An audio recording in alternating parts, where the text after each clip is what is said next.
kufanya kazi ya mpira bila kuwa na amani sehemu. Kwa hiyo sisi kama RFA tupo tayari kufanya kazi na mtu yoyote ambaye atakaonyesha nia yake ya dhati kuendesha mpira katika mkoa wa Dar es Salaam. Umekuwa ni mkutano mkuu ambao umefuatiwa na uongozi baada ya muda mfupi kwa kupata uongozi mpya.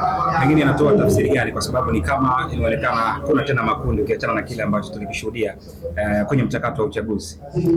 Mimi kama mwenyekiti kabla hujafanya mkutano niliwaita, kabla hujafanya uchaguzi niliwaita, nikakaa nao, uweze kuendesha mpira bila mkutano mkuu. Wanachama wote wanataka mkutano mkuu. Mkutano mkuu ndio naambia nini umefanya katika ndani ya mwaka au katika uongozi wako. Kwa wanachama ndio wana haki ya kusema, maana chama ndio wanachama ndio wana haki ya kusema bwana, hapa tunaenda ipo njia sahihi au tunaenda njia ambayo sahihi. Kwa hiyo vyama vyote vya wilaya wanapofanya mkutano mkuu wanaonyesha ni uongozi upo tayari kushirikiana na wanachama ili kuona nini kinachofanyika, haki ambayo inafanyika katika vyama vyetu hivi, na hawezi kufanya kazi yoyote bila kuambia mapato, matumizi, na wanachama ndio wenye chama chao. Kwa hiyo tuseme tuwapongeze viongozi wa wilaya wanapofanya mkutano mkuu, na sisi kama mkoa, wilaya zote 5 tunapongeza kwa sababu kila wilaya imejitahidi kufanya mkutano mkuu na inakuwa na amani bila kuwa na vurugu yoyote. Maana yake viongozi wote wanakubalika katika uongozi ambao Dar es Salaam yako ina timu 3 kwenye mashindano ya vilabu barani Afrika, klabu ya Yanga, Simba na Azam, na tayari leo Singida pia wako. Sio ndio mkoa ambao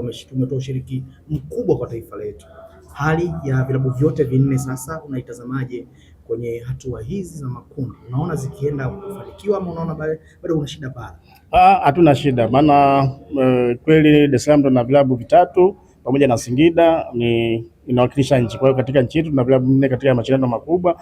Timu 2 zimeanza kupoteza mechi ambazo zinachezwa Jumaa na Jumamosi, lakini haya yote ni matokeo ndani ya uwanja. Naamini bado wana nafasi nzuri wakija kujipanga hapa nyumbani ili tuweze kupata point. Kwa hiyo na leo timu yetu nyingine Azam anacheza pale Kenya, naamini mechi ya leo saa 10 itakuwa nzuri kwa upande wetu wa Tanzania na tuondoka na ushindi katika mechi ya leo.